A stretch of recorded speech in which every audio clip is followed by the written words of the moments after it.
Hello friends, स्वागत है आपका मेरे YouTube channel cricket with Mehtab पे। हालांकि इंडिया पाकिस्तान के बीच जो मैच था वो तो ख़त्म हो चुका है, बट उस मैच की कुछ ऐसी ऐसी चीज़ें हुई है जो कि हमें उस पर ध्यान देना चाहिए। जैसे कि मैच तो इंडिया ने काफ़ी आसानी से जीत लिया, बट जिस तरीके से बाद में विकेट शुरू हुई और जिस तरीके से हमारा इनिंग स्टार्ट हुआ था, सेम वैसे ही पाकिस्तान की इनिंग भी काफ़ी अच्छी स्टार्ट हुई थी। और स्टार्ट होने के बाद एक डिप्स आया था पाकिस्तान की इनिंग में, तो वो बल्लेबाज़ी उतनी ख़राब नहीं थी जितना कि विकेट स्लो होता जा रहा था। और यही मैं कहना चाहता हूँ कि हमारी जो ये 172 रन का जो टारगेट हमें मिला था, उसको इतनी आसानी से जो चेस हो गया, तो उस चेस के पीछे बहुत बड़ा हाथ था शुभमन गिल और अभिषेक शर्मा की वो पार्टनरशिप। ये पार्टनरशिप एक मील का पत्थर साबित हुआ और जो चीज़ पाकिस्तान टीम नहीं कर पाई, वो चीज़ हम लोगों ने की है। क्योंकि अगर देखी जाए शुरुआत से मैच, तो चांस दोनों ही टीमों को मिला, चाहे वो पाकिस्तान हो या फिर इंडिया हो। पाकिस्तान का भी कैच छूटा शुरुआत ही में, पहले ही ओवर में हार्दिक पांड्या के ओवर में अभिषेक से कैच मिस होता है, फिर वरुण की पहले ओवर में कुलदीप से चांस मिस होता है, फिर शुभमन गिल से एक कैच ड्रॉप होता है। तो चांस दोनों तरफ से क्या, बट क्वेश्चन इम्पॉर्टेंट ये है कि उसका जो यूटिलाइजेशन जो हुआ वो इंडिया ने किया, ना कि पाकिस्तान ने। और इसीलिए मैं कह रहा हूँ कि हम लोग ने भी जो स्टार्ट किया था बल्लेबाज़ी, तो बल्लेबाज़ी में आप देख सकते थे कि हमारा जो 10 ओवर का, पहले 10 ओवर का जो स्कोर था वो काफ़ी ज़बरदस्त था। और जैसे ही विकेट लूज़ होना शुरू हुआ, सूर्या आउट हो गए और उसके बाद Sanju Samson out of touch लग रहे हैं। मुझे उनमें थोड़ी कमी दिख रही है। चाहे ऐसा भी हो सकता है कि वो लगातार प्रैक्टिस नहीं कर रहे हैं और तो थोड़ा-सा वो आउट ऑफ टच लग रहे हैं। और बात रही जब सूर्य कुमार यादव की, तो सूर्य कुमार यादव को ये समझना होगा कि अब वो इस टीम के कैप्टन हैं। जिस तरीके से नंबर 1 पे कोहली आके गेम को चलाया करते थे, उस तरीके से गेम को चलाना होगा। चाहे आप जीते हुए भी मैच हो, चाहे आपका रन रेट काफ़ी तेज़ भी है, तब भी आपको मैच को चलाना होगा, ना कि आप ग्लोरी शॉट के पीछे अपना विकेट गँवा दें और टीम फिर से प्रेशर में आ जाए। हालाँकि कल का अभिषेक थे तो उतना प्रेशर नहीं बन पाया, जिसका कारण ये हुआ कि अभिषेक और शुभमन गिल जो स्टार्ट दिए और फिर स्काई भी आउट हो जाने के बाद फिर शुभमन गिल संजू सैमसन के साथ भी खेलते हैं। तो मैं यही कह रहा हूँ कि एक तरफ से एक प्लेयर, और आप कैप्टन हो टीम के, आपकी ज़िम्मेवारी ज़्यादा रिस्पॉन्सिबिलिटी लेना है आपको और आपको प्रूफ़ करना है कि आप जबकि जो कैप्टन बने हो तो उसे आप कैसे डिज़र्व करते हो। और यही सब इनिंग होता है जब आप मैच विनिंग नॉक खेलते हो और मैच फिनिश होने तक नॉट आउट जाते हो, तो फिर वो आप पे एक ट्रस्ट बढ़ता जाएगा। यही ट्रस्ट सूर्या कुमार यादव खो रहे हैं लगातार मैचों में, क्योंकि आपको कल के वाले मैच में जो आपने शॉट खेला तो हारिस रऊफ को, और फिर आप आउट हो गए, तो आपको वैसा ग्लोरी शॉट नहीं खेलना चाहिए था, बल्कि आप एक सीनियर प्लेयर हैं, अभिषेक से भी सीनियर प्लेयर है। आपको विकेट पे रुकना था और मैच जिता के वापस आना था। और अभी क्या हो रहा है कि आप आउट हो जा रहे हो, फिर संजू सैमसन का भी बल्ला उस तरीके से नहीं दिखा है इस मैच में जो जैसा वो खेलते हैं। तो मैं यही कहूँगा कि आप कल तो जीत गए क्योंकि एक अच्छी पार्टनरशिप हुई थी।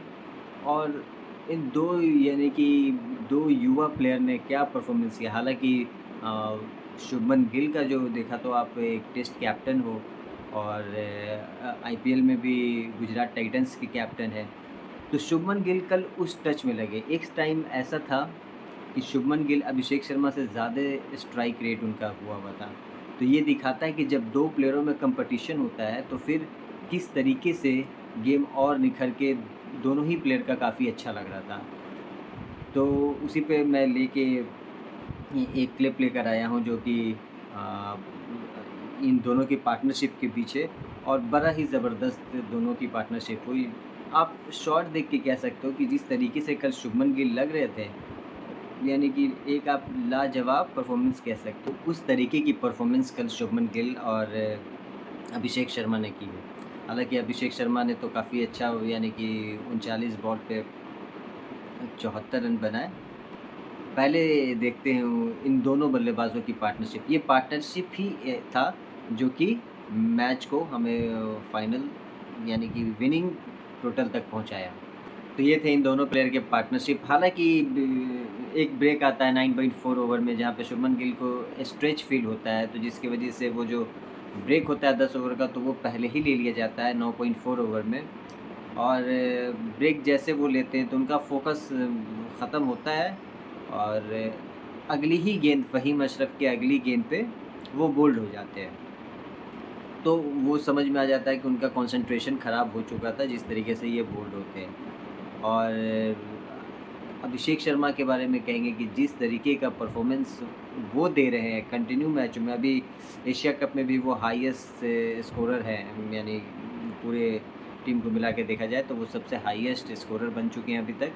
और ये चीज़ दिखा रहा है कि जब बड़े स्टेज पे आप परफॉर्मेंस करोगे यही परफॉर्मेंस आपको आगे ले जाएगा फ्यूचर की तरफ। जो प्लेयर अगर यहाँ से मिस करते हैं फिर बाद में आप ये नहीं कह सकते कि चांस नहीं मिला, चाहे वो संजू सैमसन हो, चाहे वो बीच में शिवम दुबे खेल रहे हैं, तो उन सबको प्रॉपर भाई चांस मिल रहा है। अगर आप इसको उसके अपने चांस को यूटिलाइज़ नहीं कर पाओगे तो कल होके बहुत सारे सबके फ़ैन होते हैं तो करना शुभ नाइंसाफ़ी हो रही इनके साथ नाइंसाफ़ी। आप लोगों को ये समझना होगा कि ये इंडियन टीम है। अभिषेक शर्मा को भी ज़्यादा चांस नहीं मिला बट वो ग्रैब कर लिए दोनों हाथों से। तो इसी तरीके से किसी भी प्लेयर को अगर मौका मिल रहा है तो उन्हें ग्रैब करना चाहिए ये चीज़।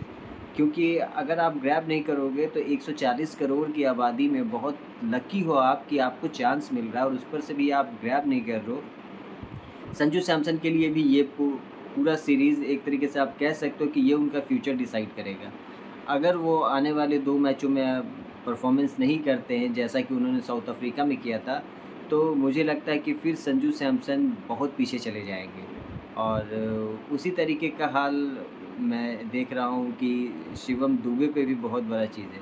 क्योंकि आप देख लो शिवम दुबे जिस जगह पे खेल रहे हैं वो जगह रिंकू सिंह का है। शिवम दुबे इसलिए खेल रहे हैं क्योंकि वो 3 डायमेंशन प्लेयर हैं, क्योंकि वो बॉलिंग भी कर लेते हैं। यही चीज़ कल पाकिस्तान को समझ में नहीं आया क्योंकि वो तो बुमराह और हार्दिक पांड्या या कुलदीप यादव या वरुण चक्रवर्ती को अच्छा खेल रहे थे और अच्छा समझ गए थे। बट आउट ऑफ सिलेबस जो क्वेश्चन आया वो था शिवम दुबे। और शिवम दुबे ही वो बॉलर है जिन्होंने जब पाकिस्तान एक टाइम पे 10 ओवर में 95 रन बना के अच्छा खेली थी 1 विकेट के नुकसान पे, तब वहाँ पे धराधर वो 2 विकेट दिला देते हैं और वहीं से पाकिस्तान का फॉल डाउन शुरू हो जाता है। तो शिवम दुबे पहला जो ब्रेक जो था वो शिवम दुबे की वजह से मिला। और जब हमारी बल्लेबाज़ी आई तो उसमें अभिषेक शर्मा और शुभमन गिल का बहुत बड़ा हाथ था। इसीलिए मैं कह रहा हूँ कि शिवम दुबे का परफॉर्मेंस भी आप कह सकते हो कि बहुत ज़बरदस्त परफॉर्मेंस। और मिडिल ऑर्डर पे जो मेरा आजकल ट्रस्ट बहुत ज़्यादा बढ़ता जा रहा है और मेरा ही क्या लगभग सारे हिंदुस्तानी को भी बड़ा ट्रस्ट है कि तिलक वर्मा कोई एरर शॉट नहीं खेलते हैं। आप उन पे गौर करोगे कि तिलक वर्मा का जिस तरीके का परफॉर्मेंस आ रहा है और तिलक वर्मा पे जिस तरह से लोग ट्रस्ट करते जा रहे हैं, वो तिलक वर्मा आने वाले फ्यूचर में मेरे हिसाब से अब मुझे लगता है कि ये बहुत बड़े प्लेयर बनेंगे और इंडिया का जो बैकबोन होंगे एक टाइम में वो होंगे। विराट कोहली बहुत बड़ा प्लेयर आपको छोड़ के गया है, मगर उस तरीके का गेम लेके चलने वाला प्लेयर अभी तक कोई दिख नहीं रहा। मुझे थोड़ी-सी झलक तिलक वर्मा में इसलिए लग रही है क्योंकि तिलक वर्मा टाइम स्पेंड करते हैं विकेट पे।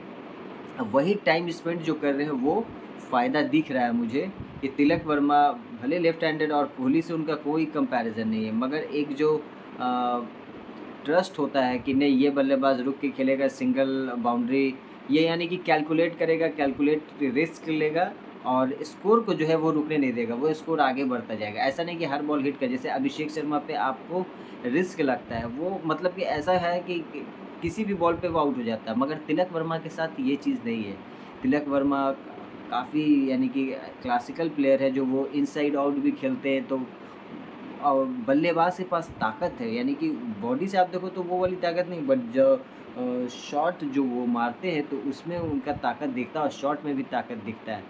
तो मेरे ख़्याल से जो अभी इस टीम से जो प्लेयर निकल रहे हैं वो तिलक वर्मा मुझे बड़ा ब्राइट फ्यूचर दिख रहा है। दूसरी चीज़ मैं स्काई को फिर से कहना चाहूँगा कि बड़ी मुश्किल से इंडियन इंडियन टीम की कैप्टनशिप मिलती है। अब बड़ी मतलब कि आप कह सकते हो कि लोगों के धड़कन होते हो और करोड़ों लोगों का ट्रस्ट होता है आप पे, तो इंडियन टीम की कप्तानी और उसी तरीके से मैं हर यानी कि मैं एक एग्ज़ाम्पल इसलिए दे रहा हूँ कि विराट कोहली देखो कैप्टन बना बट उनके परफ़ॉर्मेंस पे ड्रॉप कभी नहीं आई। एक समय आया था कि वो काफ़ी स्ट्रगल कर रहे थे टेस्ट में, बट उनका स्ट्रगल भी उनका जो एवरेज है वो 40 प्लस था। तो ये होता है कि जब एक बैट्समैन 40 प्लस का एवरेज लेके चल रहा है तो उसको लो माना जाता है। तो यही चीज़ मैं कहना चाह रहा हूँ सूर्य कुमार यादव से कि आपके पास एक अच्छा अपॉर्च्युनिटी है, क्योंकि आप जिस तरीके से इंडियन टीम में आए, जिस तरीके से आपने शुरुआती खेल दिखाया, बस आपसे वो ट्रस्ट हमें चाहिए। आपसे ज़्यादा ये नहीं कि आप तो ऐसे भी अगर 50 बॉल जिस दिन खेलेंगे उस दिन आप रहेंगे, बट आपका वो भी गेम देखा गया है जब आप मुंबई इंडियंस में टीम को लेके चलते थे। आप शॉट खेलते थे, कैलकुलेटिंग रिस्क लेते थे, वो हमसे हमें वो गेम आपसे चाहिए, ना कि आप आएँ या धर-धर मार रहे हैं, नहीं। आप जिस तरीके से मुंबई इंडियंस को आगे लेके चलते थे और आपका जो सेलिब्रेशन सिग्नेचर स्टेप था, जो आप कहते थे कि हम हैं, तो वो चीज़ आपको इंडियन टीम में अब करना है।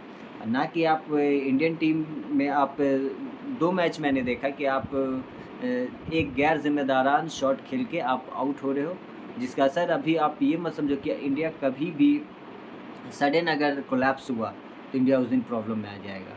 और हम नहीं चाहते कि वो कोलैप्स जो हम लोग 2019 में देख चुके हैं, फिर उसके बाद 23 में भी देखा, तो वो कोलैप्स हम नहीं चाह रहे। तो इसीलिए मैं कह रहा हूँ कि ब आगे आने वाले मैचेज़ बड़े हैं, तो सूर्य कुमार यादव को अपनी ज़िम्मेदारी और रिस्पॉन्सिबल होना पड़ेगा इसके लिए। और मैच तो इंडिया काफ़ी अच्छे से जीत गया। और मैं एक बात मैं और करना चाहूँगा कि जिस तरीके से कल जो फ़खर ज़मान आउट हुए थे, तो उसपे भी काफ़ी कंट्रोवर्सी चल रहा है कि वो आउट नहीं थे। हालाँकि मेरे पास मैं अभी इसी यानी कि वीडियो में मैं आपको वो क्लिप दिखाता हूँ जिसमें क्लियर वो ग्लव्स में गया। अगर वो ग्लव्स में नहीं जाता, तो वो ड्रॉप करते हुए घास में दिखता कि ज़ यानी ग्राउंड पे वो बॉल गिरा। बहुत क्लियर दिख रहा है कि ग्लव्स के अंदर बॉल हिट किया है। इसमें तो कोई दो राय नहीं है। फिर अंपायर को कहना कि अंपायरिंग पूरी ख़राब हो रही है। मैं बात कर रहा हूँ शोएब अख्तर की, जिन्होंने कहा कि फ़खर ज़मान आउट नहीं थे। जब इतना आपके पास टाइम रहता और इतने कैमरे और इतने तरीके के एंगल होते हैं, तो आपने पूरा तरीके से क्यों नहीं देखा? तो मैंने मैंने जो क्लिप अभी डाला है उसमें आप देख सकते हो कि बॉल प्रॉपर ग्लव्स में जा रहा है और उससे 50 एंगल से देखने से वो चेंज नहीं होगा।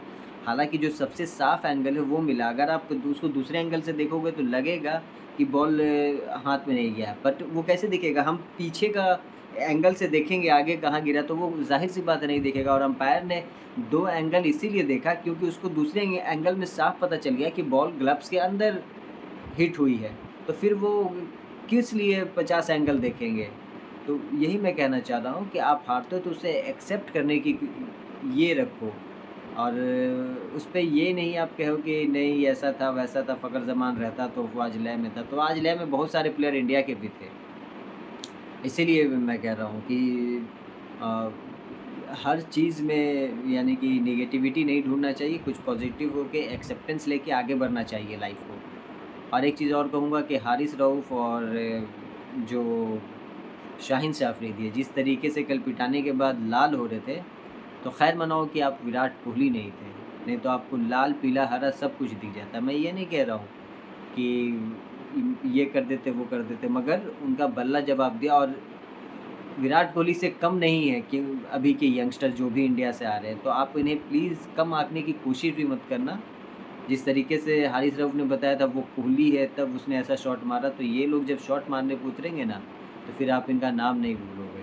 तो ये चीज़ ग्राउंड तक हो तो ज़्यादा बेहतर हो। और ग्राउंड के बाहर जब कोई चीज़ हो तो फिर आपको आराम ही से रहना चाहिए। मतलब आप एक सीनियर प्लेयर हो यार।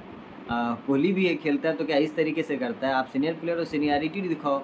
इसमें ये क्या है कि वो दोनों आपके सामने बहुत ही है, मतलब एज़ ए एक्सपीरियंस, एज में भी वो कम है, ऐसा बात नहीं है। एज़ ए एक्सपीरियंस भी वो आपसे कम है। समझो कि अभी आपके जूनियर टीम के साथ वो खेले हैं अभिषेक शर्मा।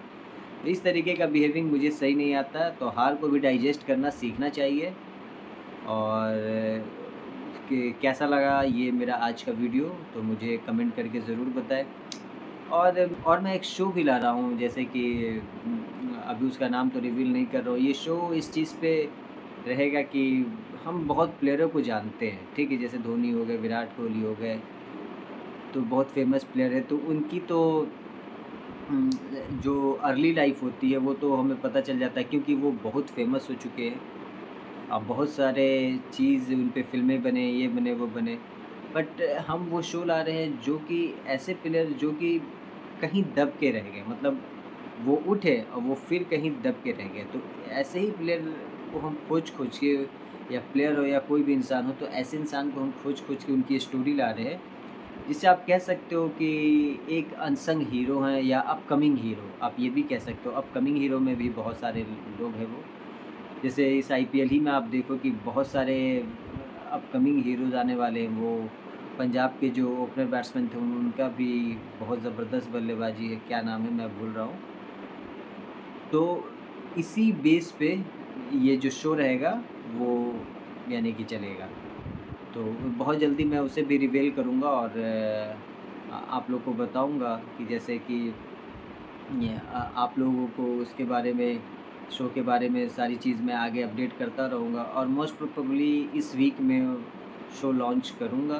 तो आप लोग देख के बताना। और आप लोग जैसे कि मैंने आपको बताया कि मैं इस टाइप का कुछ सोच रहा हूँ, तो मुझे क्या नाम रखना चाहिए? ऐसा कि प्लेयर के, यानी कि प्लेयर की बायोग्राफ़ी और प्लेयर की अर्ली लाइफ़ मैं उस पे डिस्कस करूँगा।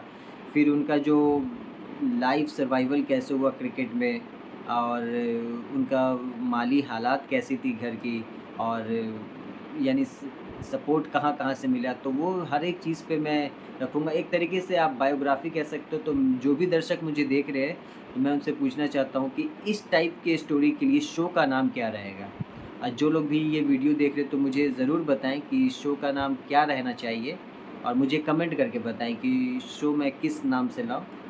और ऐसे तो नाम अभी प्रॉपर सोचे हैं, मगर आप लोग से भी देख लेते हैं कि क्या आप लोग का वो है, अगर मैच करता है तो उस वो भी मैं देखूँगा। और जब पहला एपिसोड आउट होगा तो आप लोग बताना कि क्या जो मेरा कॉन्सेप्ट है वो सही है या नहीं है, मुझे कमेंट करके बताना। तब तक के लिए मेरे चैनल के साथ बने रहें, और ज़्यादा से ज़्यादा लोगों को शेयर करें और सब्सक्राइब करें मेरा चैनल, क्योंकि आप लोग सब्सक्राइब करोगे और लाइक करोगे, शेयर करोगे, तो मेरे चैनल को ग्रोथ होगा, तो मुझे लगेगा थोड़ा कि हाँ, मैं कुछ काम कर रहा हूँ। शो आपको ख़राब भी लगे या कोई चीज़ इसमें शो में ख़राब लगे, या अभी जो मेरी वीडियो उसमें कुछ ख़राब लगे, तो मुझे कमेंट करके ज़रूर बताया करें, तो उससे मैं उस चीज़ को सुधारने की कोशिश करूँगा। तब तक के लिए बने रहें क्रिकेट विद मेहताब के साथ। Have a good day.